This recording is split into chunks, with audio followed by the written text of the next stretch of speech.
ओम गण गणपते नमः। आपके अपने YouTube चैनल जय मां कंजक में आपका बहुत बहुत स्वागत है। भगवान गणपति की कृपा आप और आपके परिवार पर सदा सर्वदा बनी रहे। आज की वीडियो में हम संकट चौथ व्रत कथा आपके सामने प्रस्तुत करने जा रहे हैं। उम्मीद करती हूँ कथा का पूरा फल लेने के लिए आप कथा को शुरू से लेकर अंत तक जरूर श्रवण करेंगे। ओम गण गणपते नमः। द्वापर युग में जब भगवान श्री हरि ने वसुदेव देवकी के यहाँ श्री कृष्ण रूप में अवतार लेकर ब्रजभूमि में अनेक लीलाएं की, तो देवी देवता भी अपने अपने अंशों से उनकी लीला में सहायक हुए। गो शिरोमणि कामधेनु भी अपने अंश से उत्पन्न होकर बहुला नाम से नंद बाबा की गौशाला में गाय बनकर उसकी शोभा बढ़ाने लगी। बाल रूप श्री कृष्ण का बहुला से और बहुला का श्री कृष्ण से अपार स्नेह था। कहा जाता है कि बालक श्री कृष्ण को देखते ही बहुला के स्तनों से दुग्ध धारा बहने लगती थी। श्री कृष्ण बहुला के मातृत्व भाव को देख अमृत सदृश उस दुग्ध का पान किया करते थे।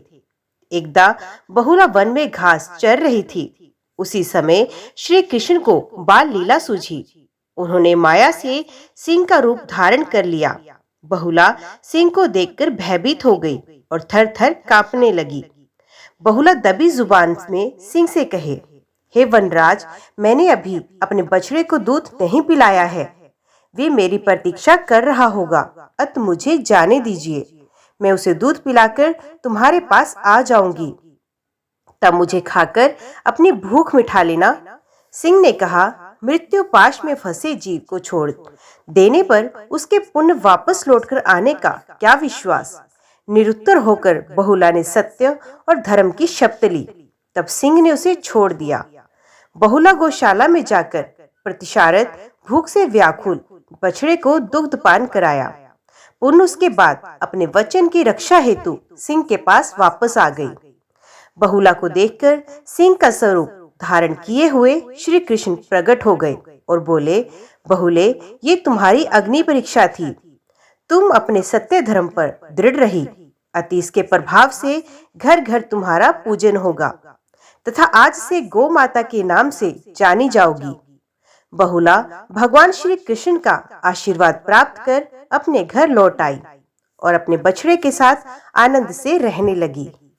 उपर्युक्त व्रत कथा का मुख्य उद्देश्य ये है कि व्यक्ति को हमेशा सत्य और न्याय पथ का वर्ण करना चाहिए। इस रास्ते पर जो भी चलेगा उसे जीवन कभी न कभी सफलता जरूर मिलेगी।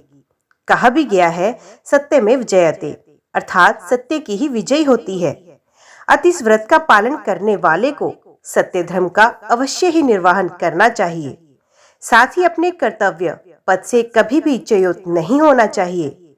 माता का अपने बच्चों के प्रति जो कर्तव्य है उसे भली भांति निर्वहन करना चाहिए। कहा भी गया है, माता शत्रु पिता बैरी येन बालो पाठित, अर्थात वे माता और पिता शत्रु के समान हैं जिसने अपने बच्चों को नहीं पढ़ाया। जो स्त्रियां श्रद्धा व भक्ति पूर्वक बहुला व्रत को करती हैं, वे निश्चय ही गौ माता के समान इस भूमंडल पर पूजनीय होती हैं। जय श्री गणेश। अब आपके सामने संकष्टी चतुर्थी की दूसरी व्रत कथा प्रस्तुत करने जा रही हूँ। ओम गण गणपते नमः।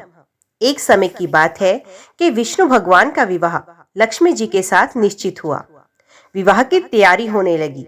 सभी देवताओं को निमंत्रण भेजे गए, परंतु गणपति जी को निमंत्रण नहीं दिया गया।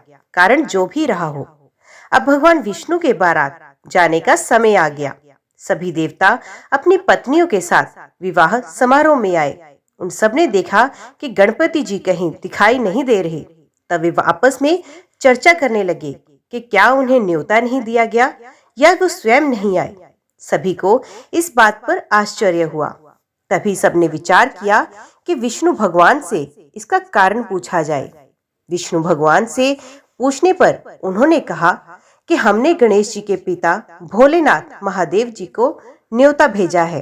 यदि गणेश जी अपने पिता के साथ आना चाहते तो आ जाते, अलग से न्योता देने की कोई जरूरत नहीं। दूसरी बात यह है कि उनको 1.25 मन मूंग सवा मन चावल, सवा मन घी और सवा मन लड्डू का भोजन दिन भर में चाहिए। यदि गणेश जी नहीं आएंगे तो कोई बात नहीं, दूसरे के घर जाकर इतना सारा खाना पीना अच्छा नहीं लगता। इतनी वार्ता कर ही रहे थे कि किसी एक ने सुझाव दिया, यदि गणपति आ भी जाएं तो उनको द्वारपाल बनाकर बैठा देंगे कि आप घर की याद रखना। आप तो चूहे पर बैठकर धीरे धीरे चलोगे तो बारात से पीछे रह जाओगे। ये सुझाव भी सबको पसंद आया, तो विष्णु भगवान ने भी अपनी सहमति दे दी। होना क्या था, इतने में गणपति जी वहां आए और उन्हें समझा बुझाकर घर की रखवाली करने के बिठा दिया। बारात चली गई। तब नारद जी ने देखा गणपति जी तो दरवाजे पर ही बैठे हुए हैं, तो वे गणेश जी के पास गए और रुकने का कारण पूछा। गणेश जी कहने लगे कि विष्णु भगवान ने मेरा बहुत अपमान किया। नारद जी ने कहा कि आप अपनी मूषक सेना को आगे भेज दें तो वे रास्ता खोद देगी, जिससे उनके वाहन धरती में धंस जाएंगे। तब आपको सम्मान पूर्वक बुलाना ही पड़ेगा। अब तो गणपति जी ने अपनी मूषक सेना जल्दी से आगे भेज दी और मूषक सेना ने जमीन पोली कर दी। जब बारात वहां से निकली तो रथों के पहिए धरती में धंस गए।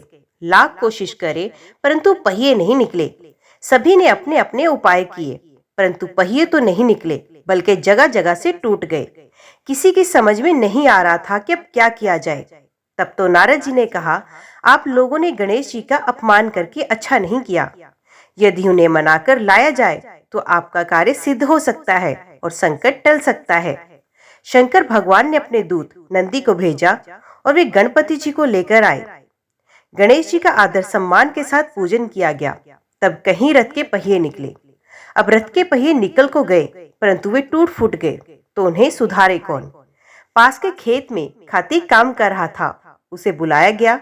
खाती अपना कार्य करने के पहले श्री गणेशाय नमः कहकर गणेश जी की वंदना मन ही मन करने लगा। देखते ही देखते खाती ने सभी पहियों को ठीक कर दिया। जब खाती कहने लगा कि हे देवताओं, अपने सर्वप्रथम गणेश जी को नहीं मनाया होगा और ना ही उनकी पूजन की होगी, इसलिए तो आपके साथ ये संकट आया। हम तो मूर्ख अज्ञानी हैं, फिर भी पहले गणपति जी को पूजते हैं और उनका ध्यान करते हैं।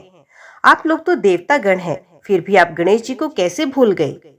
अब आप लोग भगवान श्री गणेश जी की जय बोलकर जाएं, तो आपके सारे काम बन जाएंगे और संकट दूर हो जाएंगे। ऐसा कहते हुए बारात वहां से चली गई और विष्णु भगवान का लक्ष्मी जी के साथ विवाह संपन्न करा के सभी सकुशल घर लौट आए। हे गणेश जी महाराज, अपने विष्णु जी को जैसे कार्य सार्यो ऐसे कार्य सबको सिद्ध कर जो। बोलो गजानन भगवान की जय। ओम गण गणपते नमः। आज की वीडियो में इतना ही।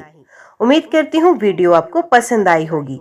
वीडियो पसंद आई हो तो वीडियो को लाइक और चैनल को सब्सक्राइब जरूर कीजिएगा। तो मिलते हैं अगली कथा के साथ। तब तक के लिए देखते व सुनते रहिए। जय मां कंजक, जय माता दी।